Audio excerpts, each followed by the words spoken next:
Hello, this is video log 23 on the 29th of September 2017.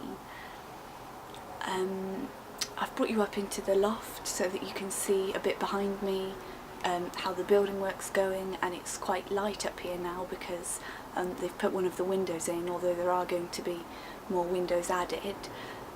So I think it's interesting to see the progress of the building work over time, and it doesn't really look like an art studio yet at the minute, but they've done a lot in the past week. The only problem I've come across is that I'm prone to getting migraines, which I think is linked to some of my other health problems, and I found that I'm been getting migraines that are triggered as a result of all the loud drilling noise they've been doing up here, because it's a bungalow, so it's right above your head no matter what room you're in the house, and it's been difficult because whenever I get a migraine I just have to lie silently in a dark room for hours and wait for it to go away. But other than that, it's been okay so far. You can see what I've been doing to my hair. This isn't quite the finished look, but I've cut myself a little bob. I've never done this sort of hair cutting before. I just thought I'd give it a go, and I think I'm quite happy with how it came out.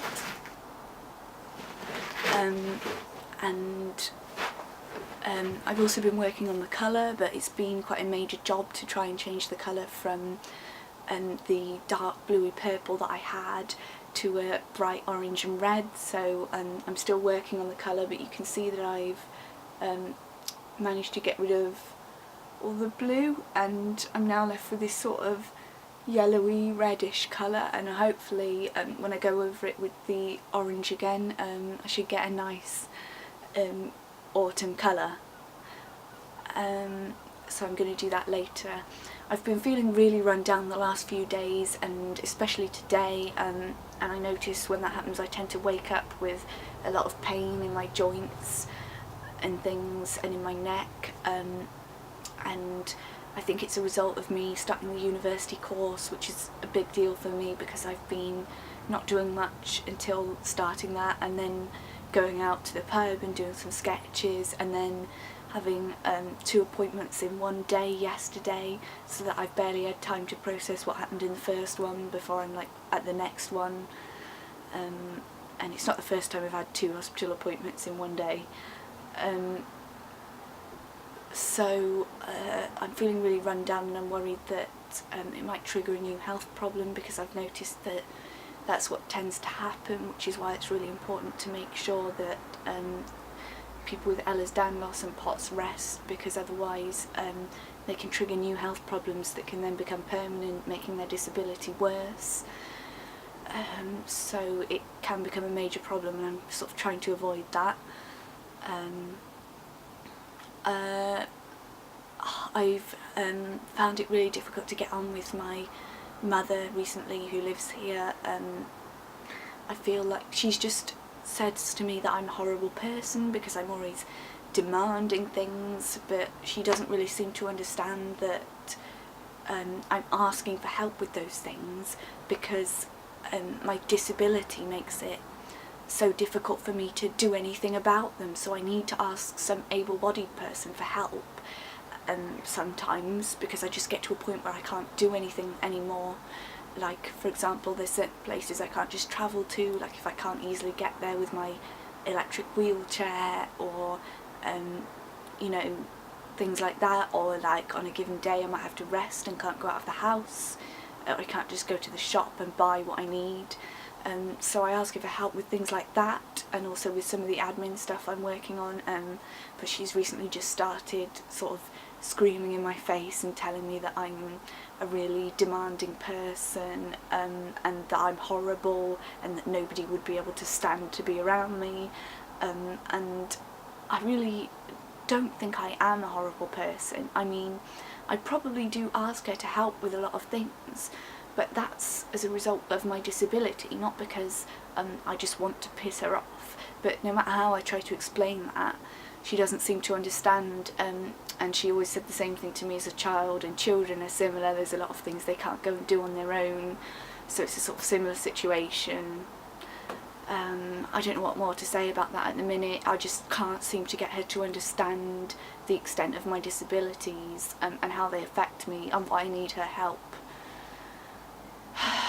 So today I'm going to finish doing my hair, and I've decided to try and do a bit more illustration work. So I found a book called Elephants on Acid, which is a book explaining like interesting historical science experiments, ones that are sort of unusual or curious, and it sort of reminds me a bit of a circus freak show type thing. You know, they're all things like dogs having extra heads sewn on, people being brought back to life by being electrocuted.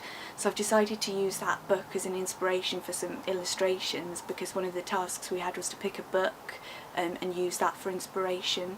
So I'm going to try drawing some of the scenes from some of the experiments described in the book. And the other thing is, I've been looking more into brachial neuritis, which the neurologist is pretty confident that I have, and that's what's wrong with my shoulder. And it's an extremely rare thing. I mean, it's only about 1 in 100,000 people that get it. So I'm surprised he actually managed to recognise it and knew what it was. And I've also, after researching more about it, realised that the clinical picture fits exactly. So I mean, it must be that. I'm confident now that that's an appropriate diagnosis, and that's the only thing that really makes sense from a clinical point of view, and hopefully the nerve testing will confirm that, but if not, I still think it is that. One thing is, in all the research I did, it was described as being something that begins with a horrific, agonising, unbearable pain at the beginning, that sort of at some point after a week or 2 or 3 just stops, and then you just still have the arm weakness, and that's exactly what I went through. And if you go back to my past videos, I've got an actual record of it now, which is great, because I can actually prove to myself that that's what happened. And the other thing is, if you look at my early videos, you can see that I said straight away that I just knew that it was a nerve problem, and a lot of people since then, a lot of doctors have told me that I'm obsessed with the idea that it's neurological, or that I shouldn't go to the doctor, keep trying to go to the neurologist, and that I'm wasting their time. And my GP was reading out some notes last time I went to see her, and she accidentally read out a bit from somebody at the A&E department who'd written that it was not neurological, and that I was obsessed with that idea for some strange reason, and that all they could diagnose me with was a postural weakness. So I mean, that's a common experience I've had, having Ehlers Danlos and POTS and my other conditions, and it seems as if everything I get is rare and not well understood, and it's very irritating that people were writing that and trying to sort of discredit me before I'd even seen the neurologist. And it turns out it is a neurological problem, and it is what I said it is, it's the nerves. So I mean, all I can do is say, I told you so, which isn't as satisfying as you think.